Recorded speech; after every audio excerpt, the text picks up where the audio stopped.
Portík mikrofónu, aby vás zapáčili všetci, takže sa vás super, to vďaka vám.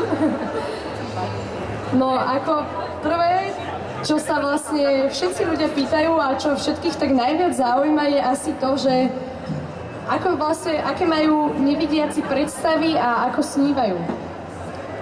No budete sa diviť, ale majú dokonca aj čuchové sny, majú zvukové sny, niekedy sa im sníva aj, že vidia, ale oni to veľmi ťažko vedia popísať. Ale tieto sny.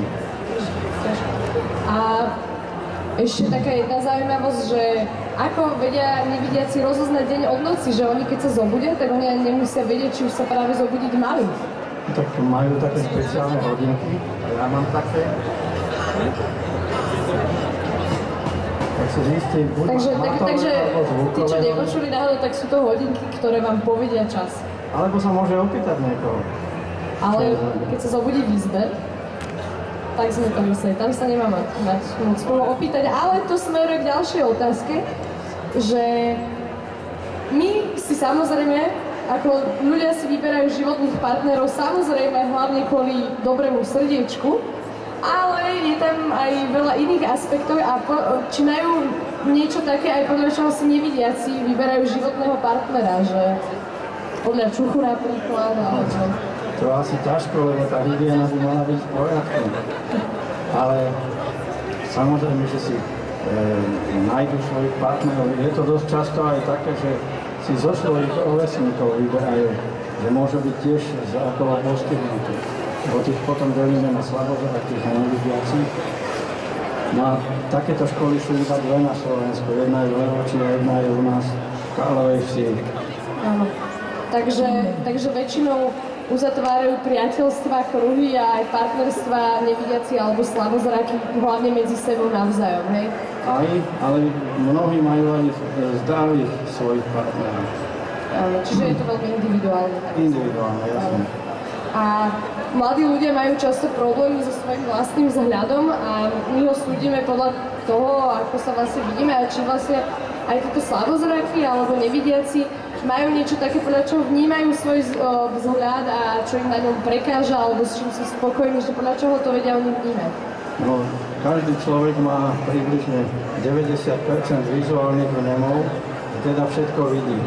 Ten slabozraký a nevidiaci si musí ten nedostatočný vnem zrakový nahradiť ďalšími inými zmyslami. Sluchom, čuchom, chuťou. Jasne. A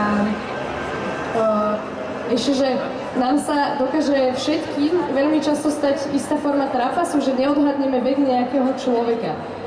A že či majú aj títo nevidiaci alebo slabozraky niečo, podľa čoho oni vedia tak odhadnúť vek nejakého človeka, aby vedeli podľa toho, ako sa k nemu majú správať. Tak môžu sa ho na to priamo opýtať. Napríklad. To sa ako rada pre všetkých, si myslím. Takže to je asi tak všetko. Či až ešte máte nejakú takú zaujímavosť pre nás, čo by ste nám povedali, aby sme vedeli tak ľahšie to vnímať a vcítiť sa? Keď sa stretnete s nejakým, to nemusí byť len zrakovo postihnutý, akýkoľvek postihnutý.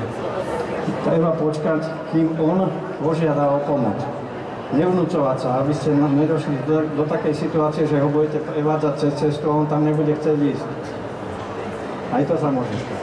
Takto ďakujeme. Dúfam, že si všetci zoberiete túto radu k srdcu.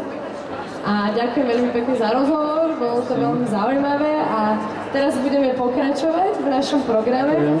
Zároveň by som chcela poprosiť Peťku Šimkovú, aby sem prišla ku mne, lebo ona má teraz zástupy, my sme takmer ako jedna osoba, takže ani nepocítite rozdiel. A teraz pôjde, tuto preberám žezlo moderovania, Petri. A ako ďalšie, pôjde klavírne solo.